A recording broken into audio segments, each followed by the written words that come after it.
So I had something on my mind I just want to start talking about. We as humans, we oftentimes blame others for our problems, or we're victimized. We play that victim role, and you may think, no, I'm strong. I do everything I got to do. I handle my life and I move on from situations. But oftentimes we forget that we don't take control over our lives. We give other people the power, and then we play the victim.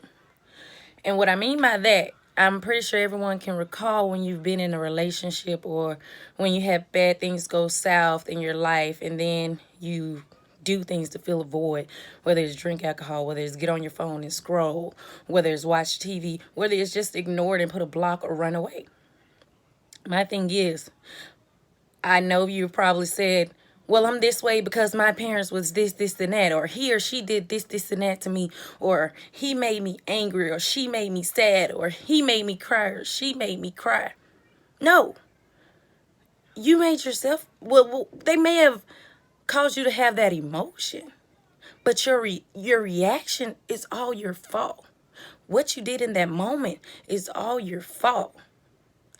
Yes, they may have did something to hurt you, but what did you do after? Did you react? Whatever your reaction was, they didn't cause you to do that. You decided in your mind you were going to react and you were going to do that.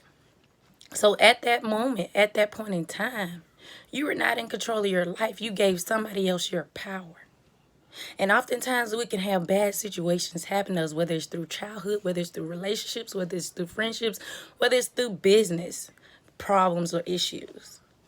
You can be prone to blaming people and say, well, I've always had these bad relationships in my life. My business always goes sad. This always happens to me, or that always happens to me. When are you going to stop saying all these people did things to you? When are you going to stop crying about your business? When are you going to stop saying I'm lonely, I don't have friends, instead of saying, hey, this is my life.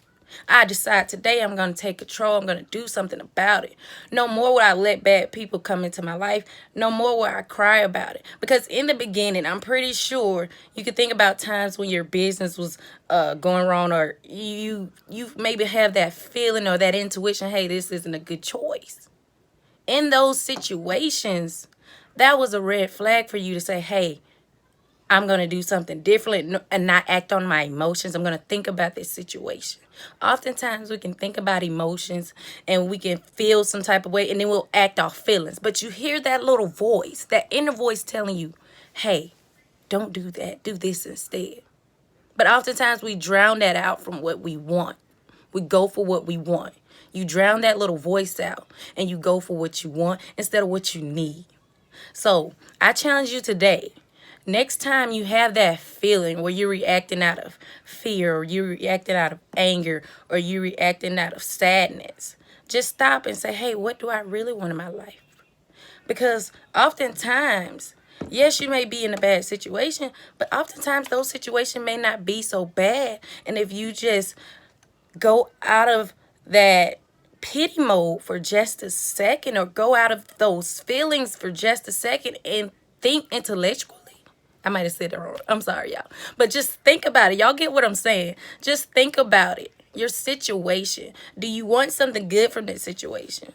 Think of every perspective, every aspect of whatever your situation was. And hey, how can I get something good out of this? Is it anything left good at it, or is it toxic? And you make the healthy, conscious decision to go with what feels best for your life. Take it down the logic tree. If I do so and so and so and so, how is this going to react to my life? We teach this to our children all day, every day. We give advice to people all day, every day on these same things. Do that in your own life. Apply that to your own life. Give that same energy that you would give your best friend, your mom, your sister, your cousin, whoever you love. Give that to yourself. Give all of that energy and love and advice to yourself. Give yourself self-love. It's not selfish to love yourself.